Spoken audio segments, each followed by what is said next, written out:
السلام علیکم ورحمۃ اللہ وبرکاتہ۔ آسان تفسیر القرآن اور آج سورہ بقرہ کی آیت نمبر 57 ہم انشاءاللہ عز و جل پڑھیں گے۔ سب سے پہلے لفظی با محاورہ ترجمہ اور اس کی تفسیر بیان کی جائے گی۔ تو آئیں آج کا سبق شروع کرتے ہیں۔ اعوذ باللہ من الشیطان الرجیم، بسم اللہ الرحمن الرحیم۔ وَظَلَّلْنَا عَلَيْكُمُ الْغَمَامَ وَأَنزَلْنَا عَلَيْكُمُ الْمَنَّ وَالسَّلْوَىٰ كُلُوا مِن طَيِّبَاتِ مَا رَزَقْنَاكُمْ وَمَا ظَلَمُونَا وَلَكِن كَانُوا أَنفُسَهُمْ يَظْلِمُونَ۔ اور ہم نے سایہ کر دیا تم پر بادل کا اور اتارا تم پر من و سلوہ، کھاؤ پاکیزہ چیزوں سے جو ہم نے تمہیں دی رکھی ہیں، اور انہوں نے ہم پر کوئی زیادتی نہیں کی بلکہ وہ اپنی جانوں پر ہی زیادتی کرتے رہتے تھے۔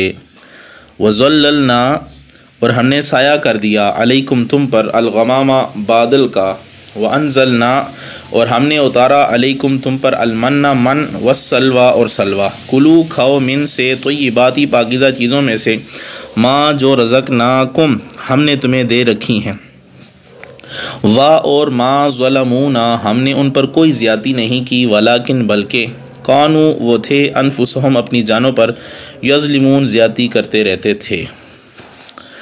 یہ آیت نمبر 57 کا لفظی ترجمہ تھا اور ساتھ محاورہ ترجمہ تھا۔ اب اس آیت کا پچھلی آیت سے کیا تعلق ہے تو یاد رکھیں، اس سے پہلے بنی اسرائیل کی 6 نعمتیں بیان کی گئیں، اب 7ویں نعمت کا ذکر ہو رہا ہے۔ دوسرا یہ کہ پچھلی آیتوں میں بنی اسرائیل کو قتل کر کے یا موت دے کر رحم فرمانے کا ذکر تھا، اب ان کو قید فرما کر کرم فرمانے کا ذکر ہوا۔ تیسرا یہ کہ پہلی آیتوں میں بنی اسرائیل کی بت پرستی اور موسیٰ علیہ السلام کے انکار اور ان پر سزا اور پھر عفو اور پھر خطا کا ذکر تھا، اور اب ان کی نافرمانی، رب کی پکڑ اور اس سے نجات کا ذکر فرمایا جا رہا ہے۔ یعنی پہلے ہم سخت جرم اور اس جرم کی سخت سزا یعنی موت اور بڑی عطاؤں کا ذکر ہوا تھا، اور اب ان کے ہلکے جرم اور ہلکی سزا یعنی سزائے قید اور رحم خسروانہ کا تذکرہ ہو رہا ہے۔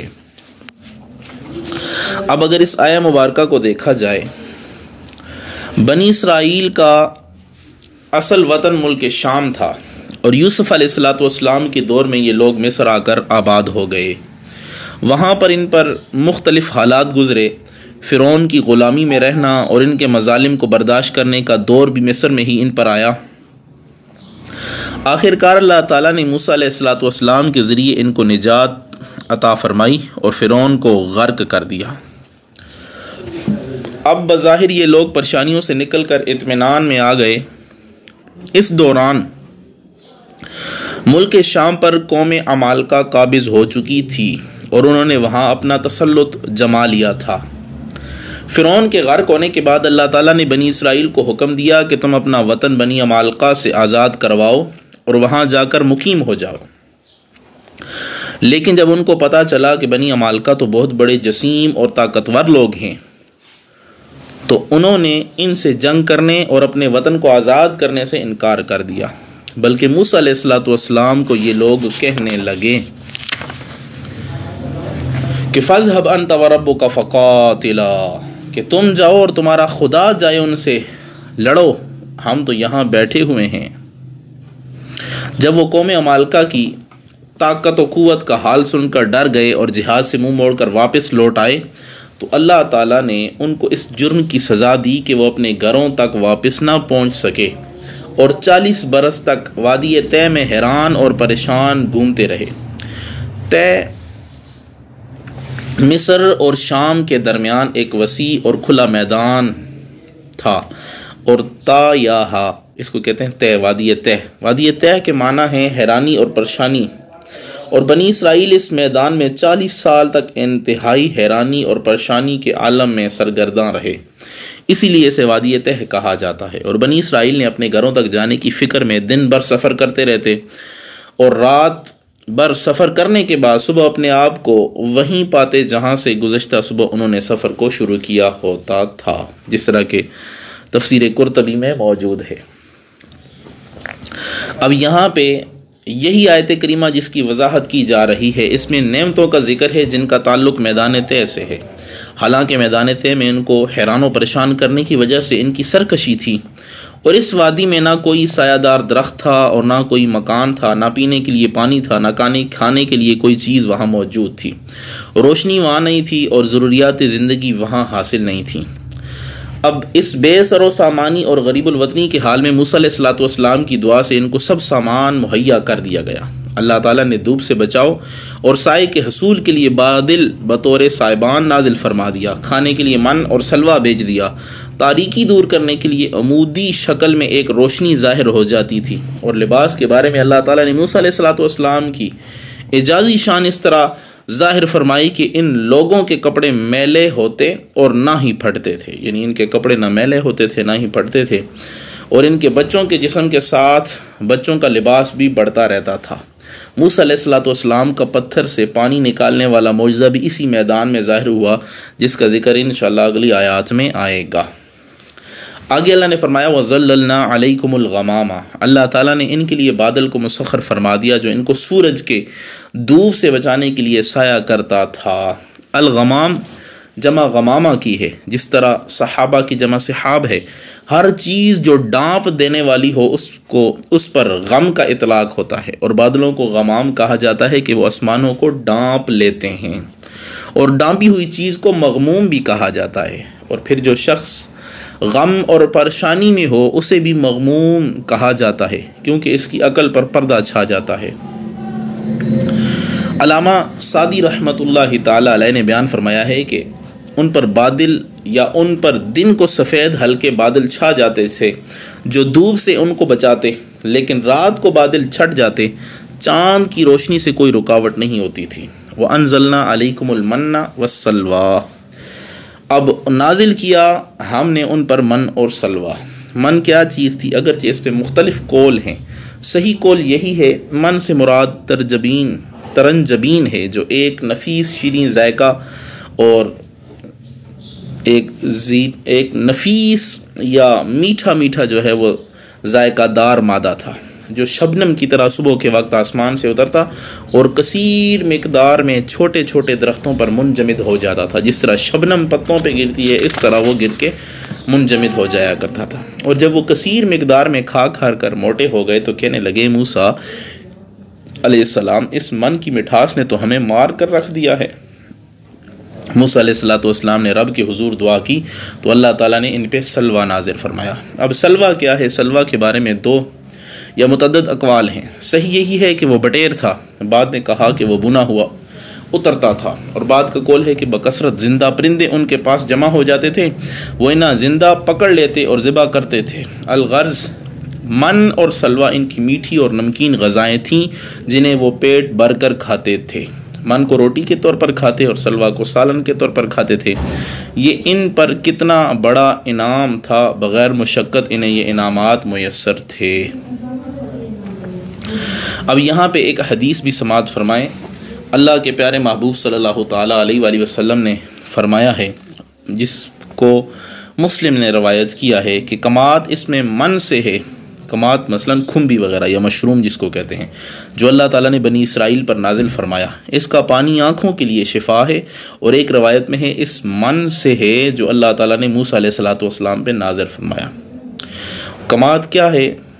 تو یہ ایک پودا بہار کے موسم میں زمین کے نیچے پایا جاتا ہے، اور یہ جو ہے وہ عربی کی طرح ہوتا ہے، گول جڑ ہوتی ہے جس کا تنا ہوتا ہے، نہ ہی اس کی کوئی شاخ وغیرہ ہوتی ہے۔ یہ کھمبی جس کو مشروم وغیرہ کہتے ہیں یا پنجابی میں پٹ پیڑا یا اس طرح کچھ کہتے ہیں، اس طرح ہوتا ہے، چھتری نما ہوتا ہے۔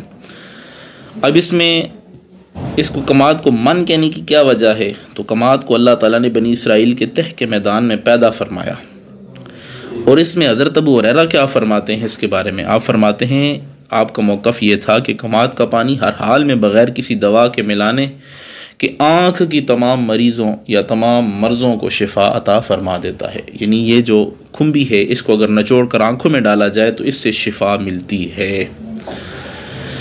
اب بنی اسرائیل کی جو ذخیرہ اندوزی تھی اس کے بارے میں بھی اسی آیت میں ملتا ہے. روایت کیا گیا ہے کہ ان پر من طلوع فجر یعنی صبح صادق سے لے کر طلوع شمس یعنی سورج نکلنے تک برف کی طرح نازل ہوتا. ہر شخص کو اتنا حاصل ہو جاتا جو تمام دن کے لیے کافی ہوتا. ان کو جمع کرنے کی اجازت نہیں تھی. اگر کوئی جمع کر لیتا تو وہ من بدبودار ہو جاتا تھا. ہاں البتہ ہفتے کا دن ان کی عبادت کا دن تھا. اس دن من نہیں نازل ہوتا تھا. البتہ ان کے لیے حکم یہ تھا کہ جمعے کے دن زیادہ نازل ہو جاتا تھا اور ان کو اجازت تھی کہ وہ جمعے کے دن اتنا جمع کر لیں جو ان کو ہفتے کے دن بھی کافی ہو سکے. تو کل کے لیے ذخیرہ بنا کر نہ رکھو. اللہ تعالیٰ نے جیسے انہیں حکم دیا کہ کل کے لیے ذخیرہ بنا کر نہ رکھو، لیکن انہوں نے رب تعالیٰ کے اس حکم کی مخالفت کی اور دوسرے دن کے لیے ذخیرہ بنایا تو اس کھانے میں کیڑے پڑ گئے اور بدبودار ہو گیا اور ذخیرہ اندوزی کرنے والوں سے وہ کھانا روک لیا گیا. اور روایت کیا جاتا ہے، مفسرین فرماتے ہیں کہ اگر وہ ذخیرہ اندوزی نہ کرتے، کھانے کو اس طرح نہ روکتے تو آج تک کھانا کبھی خراب نہ ہوتا. اب تفسیر خازن میں حدیث پاک ہے. حضرت ابو ہریرہ رضی اللہ تعالیٰ عنہ فرماتے ہیں اللہ کے پیارے محبوب صلی اللہ تعالیٰ علیہ وآلہ وسلم نے فرمایا اگر بنی اسرائیل طعام میں خیانت نہ کرتے تو گوشت کبھی بھی بدبودار نہ ہوتا. اور حضرت حوا اگر خیانت یعنی حضرت آدم علیہ السلام کو دانہ کھلانے کی خیانت نہ کرتی تو کبھی بھی کوئی عورت اپنے خاوند کی خیانت نہ کرتی. اور بنی اسرائیل نے من اور سلوہ کی جب سے جمع کرنا شروع کیا تو اللہ تعالیٰ کی حکم عدولی کی اس وقت سے گوشت خراب ہونا اور بدبودار ہونا شروع ہوا.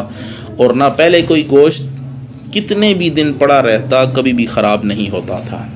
اب اس سے یہ پتہ چلتا ہے کہ چیزوں کو جمع کیا جائے یا نہ کیا جائے، یعنی ذخیرہ اندوزی کی مذمت والی جو احادیث ہیں اور اس کا حکم کیا ہے تو وہ اب ہم جانتے ہیں. حضرت معمر فرماتے ہیں رسول اللہ صلی اللہ تعالیٰ علیہ وآلہ وسلم نے فرمایا جس شخص نے ذخیرہ اندوزی کی وہ گناہگار ہوا. تو یہ سمجھنا ضروری ہے کہ ذخیرہ اندوزی کسے کہتے ہیں اور کس چیز کے بارے میں اور کس حال میں یہ ذخیرہ اندوزی منع ہے. اگر اس کو دیکھا جائے تو مشکات شریف کے حاشیہ میں ہے کہ ذخیرہ اندوزی کا تعلق صرف انسانوں کی روزی اور جانوروں کے چارہ وغیرہ سے ہے. جب انسانوں کو طعام وغیرہ کی ضرورت ہو اور جانوروں کے چارے کی ضرورت ہو، طعام اور چارہ وغیرہ کم ہونے کی وجہ سے مہنگے ہو رہے ہوں تو اس وقت ان چیزوں کو خرید کر جمع کر لینا اور مہنگا ہونے کے انتظار کرنا، لوگ مصیبت میں اپنا وقت گزار رہے ہوں تو یہ ذخیرہ اندوزی کرنا حرام ہے.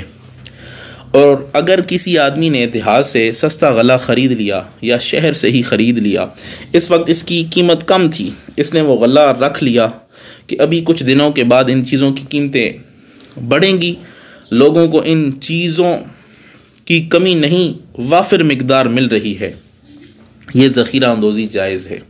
اس میں لوگوں کو مصیبت میں نہیں ڈالا گیا اور انسانوں اور جانوروں کی روزی کے بغیر باقی چیزوں کی ذخیرہ اندوزی ہر حال میں جائز ہے، چونکہ ان چیزوں کے بغیر بھی انسان یا جانور زندہ رہ سکتے ہیں. اور یہ بھی خیال رہے کہ اپنی زمین کی پیداوار خواہ اپنی ضرورت سے وافر مقدار میں ہی کیوں نہ ہو اسے جمع کر کے رکھ لینا، نہ بیچنا یہ کوئی گناہ نہیں ہے.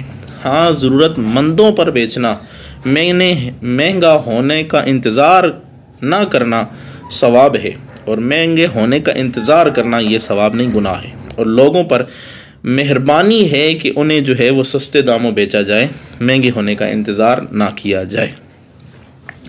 کیونکہ ابن ماجہ کی حدیث پاک ہے، حضرت عمر فرماتے ہیں کریم آقا صلی اللہ علیہ وسلم نے فرمایا طعام وغیرہ باہر سے لے کر مناسب قیمت سے بیچنے والے کو رزق دیا جاتا ہے اور ذخیرہ اندوز لعنت کا مستحق ہے. تو جو ذخیرہ اندوزی کرتا ہے اس پہ اللہ کی لعنت پڑتی ہے، یعنی اللہ کی رحمت سے وہ دور ہوتا رہتا ہے.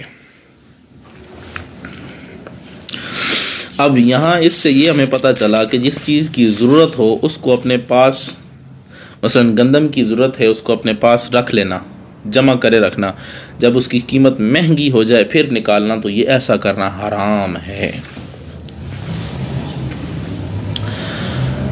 اب یہاں پہ جو ذخیرہ اندوز کرتے ہیں ان کے بارے میں ایک حدیث سماعت فرما لیں۔ حضرت انس فرماتے ہیں رسول اللہ صلی اللہ علیہ وسلم کے زمانے میں ایک مرتبہ چیزیں مہنگی ہو گئیں۔ صحابہ کرام نے عرض کیا یا رسول اللہ ہمارے لیے چیزوں کا بھاؤ مقرر فرما دیں۔ کریم آقا صلی اللہ علیہ وسلم نے فرمایا بے شک اللہ تعالیٰ کے قبضہ قدرت میں ہے بھاؤ مقرر کرنا۔ رزق کو تنگ کرنے والا اور رزق کو کشادہ کرنے والا وہی ہے، رزق دینے والا وہی ہے۔ بے شک میں امید کرتا ہوں کہ میری ملاقات جب میرے رب سے ہوگی تو میں تم میں سے کوئی ایک بھی مجھ سے ظلم کا مطالبہ نہیں کرے گا کہ میں نے کسی کا ناحق خون بہا کر ظلم کیا ہو یا کسی کے مال کو نقصان پہنچا کر ظلم کیا ہو۔ قیامت کے دن لوگ اللہ تعالیٰ کو یہ کہہ رہے ہوں گے کہ ہمیں اس ظلم کا بدلہ دیا جائے۔ اب یہاں پہ نبی کریم رؤوف الرحیم صلی اللہ علیہ وسلم نے خود بھاؤ اس لیے مقرر نہیں فرمایا کہ کہیں لوگوں کے مالوں میں ناجائز ظلم نہ ہو جائے۔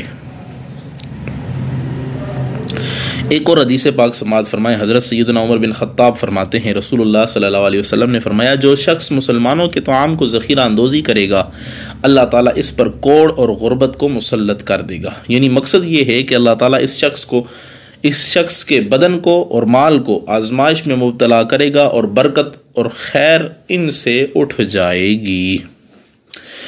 اور اسی طرح مشکات شریف کی ایک حدیث پاک میں آتا ہے، حضرت ابو امامہ فرماتے ہیں بے شک رسول اللہ صلی اللہ علیہ وسلم نے فرمایا جس شخص نے 40 دنوں تک طعام کو روک کر رکھا پھر صدقہ بھی کرے تو اس کا کفارہ نہیں بن سکتا۔ حضرت ایک اور حدیث پاک جس کو شعب الایمان میں اور بہقی نے اور مشکات میں بیان فرمایا گیا ہے کہ حضرت معاذ فرماتے ہیں رسول اللہ صلی اللہ علیہ وسلم کو فرماتے ہوئے سنا وہ شخص بہت برا ہے جو شخص طعام کو روک کر رکھے جب اللہ تعالیٰ بھاؤ سستا کر دے اور وہ غمناک ہو جائے اور اگر مہنگا کر دے تو وہ خوش ہو جائے۔ اب آگے اللہ تعالیٰ نے ارشاد فرمایا کُلُوا مِن طَیِّبَاتِ مَا رَزَقْنَاکُمْ، کھاؤ پاکیزہ چیزیں جو ہم نے تمہیں عطا کی، یعنی پاکیزہ اور لذت دار من اور سلوہ کھاؤ لیکن ذخیرہ نہ بنانا، اللہ تعالیٰ کی نعمتوں کی تبدیلی نہ طلب کرنا کیونکہ یہ شکر کے مخالف ہے۔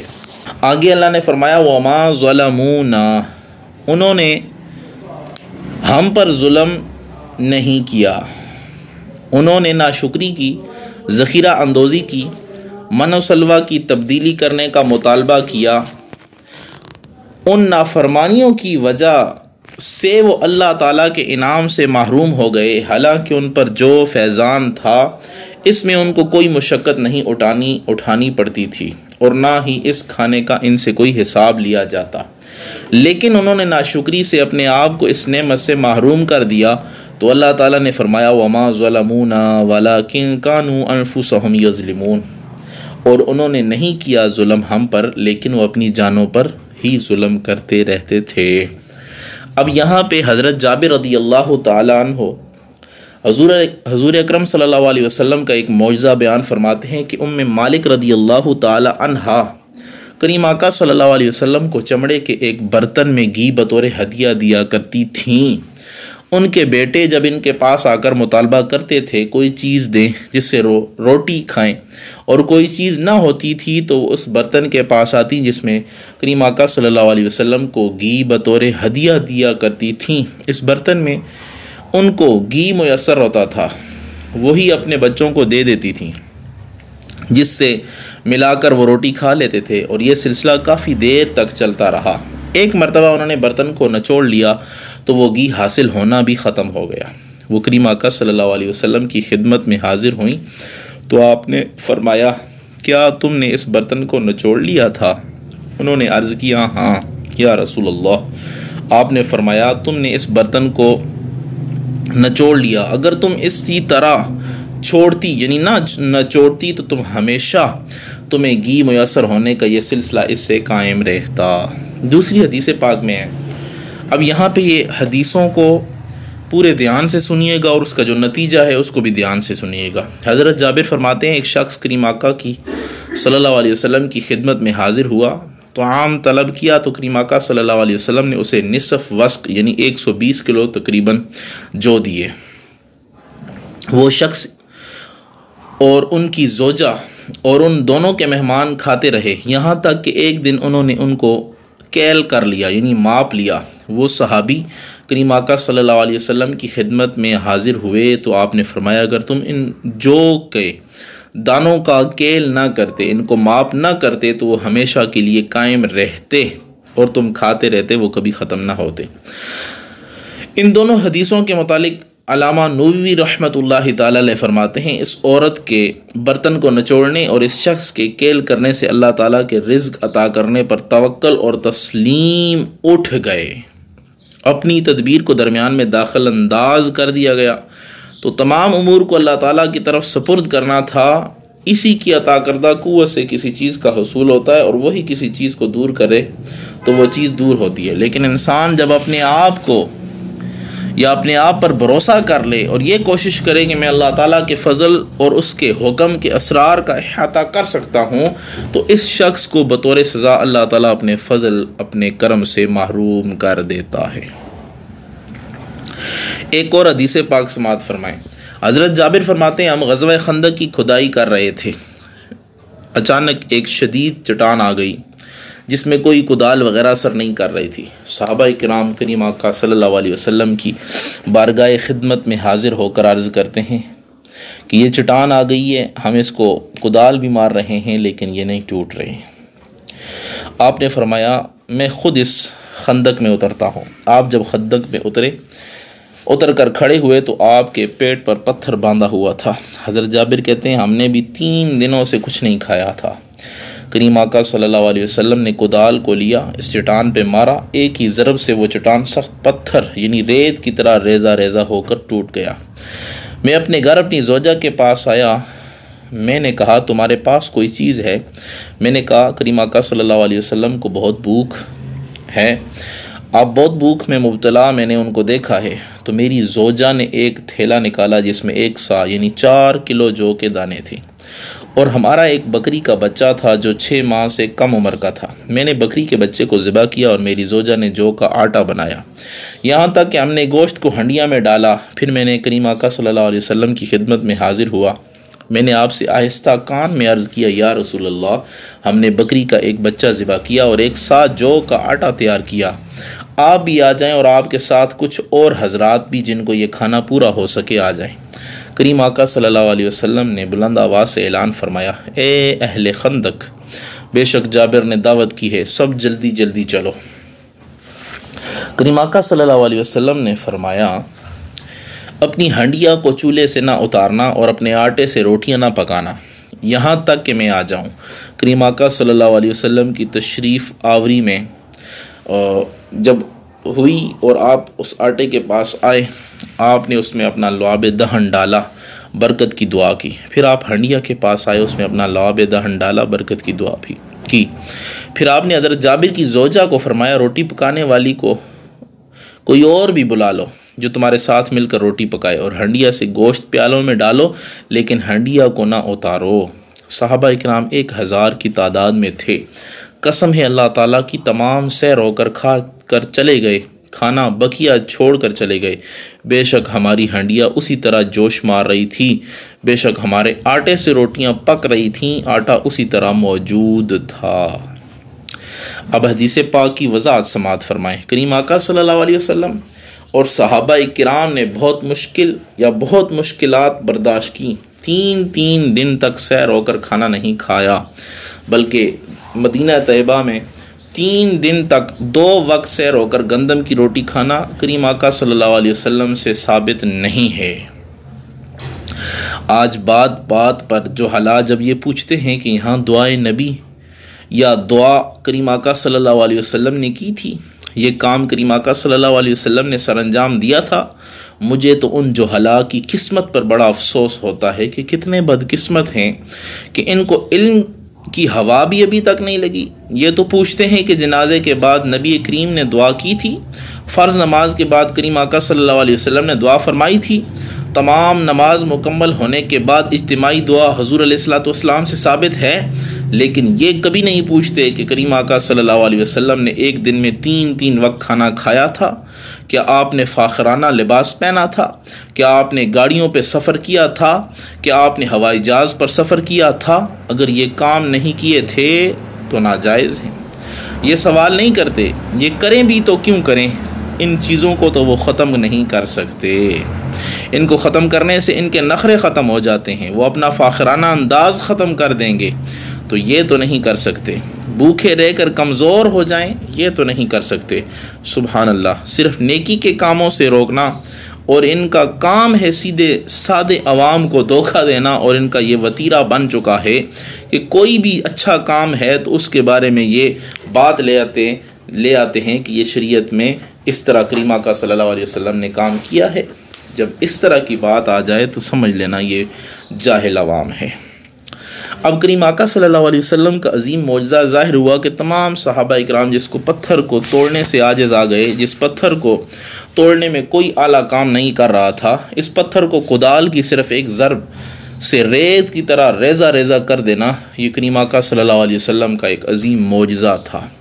اور حضرت جابر کریم آقا صلی اللہ علیہ وسلم کی خدمت میں حاضر ہوئے تو کہتے ہیں فساررت، میں نے آپ سے سرگوشی کی، اس سے یہ پتہ چلا کہ بوقت ضرورت جماعت میں سے کسی ایک سے علیحدگی میں گفتگو کرنا یا سرگوشی کرنا بھی یہ جائز ہے ضرورت کے تحت۔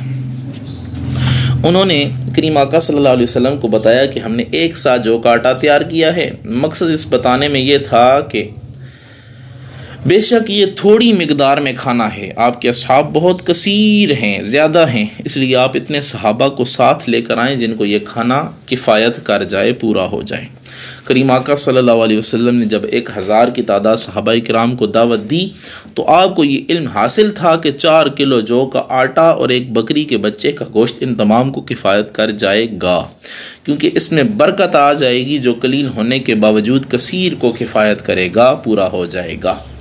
کریم آقا صلی اللہ علیہ وسلم کے لعاب مبارک میں اتنی عظیم برکت تھی کہ تھوڑا آٹا بڑھ گیا اور تھوڑا گوشت بڑھ گیا۔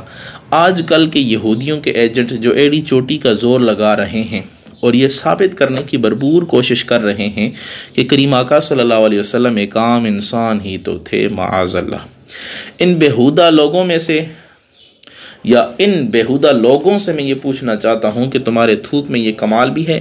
ذرا کھانے میں تھوک تو ڈال کر دیکھو، اس کھانے کو کھانے والے تمہارے منہ پر تھپڑ لگائیں گے، تم نے سارا کھانا ہی برباد کر دیا ہے۔ اور حدیث شریف میں آتا ہے، مولا علی قاری رحمۃ اللہ تعالی علیہ بیان فرماتے ہیں کہ آپ نے آٹے اور گوشت میں برکت کی دعا کی اور لعاب دان اس میں ڈالا، تو سبحان اللہ، اسی سے ایک اور مسئلہ بھی حل ہو گیا کہ آج کل ایصال ثواب کے لیے کھانا سامنے رکھ کر دعا کی جائے تو جو ہلاک کو یہی کہتے ہوئے سنتے ہیں کہ کریم آقا صلی اللہ علیہ وسلم نے یہ نہیں کیا۔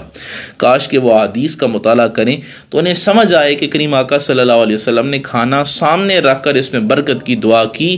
اب آپ ہی بتائیں وہ کھانا حرام ہوا تھا یا برکت والا ہوا تھا؟ اس پر جو ہلاک کی جانب سے ایک اور عجیب سوال ہوتا ہے جو ان کی حماقت پر دلالت کرتا ہے کہ نبی کریم اور صحابہ اکرام اور ان تمام کی بے ادبی کر رہا ہے۔ وہ سوال یہ ہے کہ جس کھانے کو سامنے رکھ کر قرآن پاک پڑھا گیا اس کی ہڈیاں اور چھلکے بھی برکت ہو جائیں گے، ان کو بھی تم کھاتے کیوں نہیں، ان کو پھینکتے کیوں ہو؟ یہ سوال کیا جاتا ہے۔ سبحان اللہ، کیسا جو ہے وہ عجیب سوال ہے۔ کریم آقا صلی اللہ علیہ وسلم نے کھانے کے پاس آ کر برکت کی دعا بھی کی لیکن ہڈیوں کو پھینکا بھی گیا۔ اگر یہ کہا جائے کہ کریم آقا صلی اللہ علیہ وسلم اور صحابہ کرام رضوان اللہ تعالی علیہم اجمعین نے ہڈیوں کے ساتھ ان کھانے کو کھایا تھا تو یہ ان محترم حضرات کی شان میں در حقیقت گستاخی ہوگی۔ تو صرف کھانے میں برکت نہیں ہوئی بلکہ پکانے والی دونوں عورتوں کو بھی برکت حاصل ہوئی کہ پکانے والی عورتیں ادھر روٹی پکا رہی ہیں، ادھر سالن برتنوں میں ڈال رہی ہیں، تھوڑے وقت میں 1000 آدمیوں کی روٹی تیار ہو جائے، یہ معمولی کام نہیں ہے، یہ صرف کریم آقا صلی اللہ علیہ وسلم کے معجزے کی بات ہے۔ اور یہاں پہ دوسری چیز یہ کہ جو نعمت اللہ تعالیٰ دیتا ہے اس کو گننا نہیں چاہیے، کیونکہ حضرت اسماء رضی اللہ تعالی عنہا کو آپ نے فرمایا تھا کہ گن گن کر نہ دو وگرنہ اللہ بھی گن گن کر دے گا۔ تو جو گن گر کر دیتا ہے اللہ بھی اسے گن کے دیتا ہے، اور جو بغیر حساب کے لوگوں میں تقسیم فرماتا ہے اللہ تعالیٰ بھی اسے بے حساب فرماتا ہے۔ تو اس آیہ مبارکہ میں ہمیں کریم آقا صلی اللہ علیہ وسلم کا ایک عظیم معجزہ بھی ہمارے سامنے آیا، اور اس سے ہمیں یہ بھی پتہ چلا کہ اگر کوئی چیز گن گن کر دی جائے تو اس میں برکت جو ہے وہ اٹھ جاتی ہے۔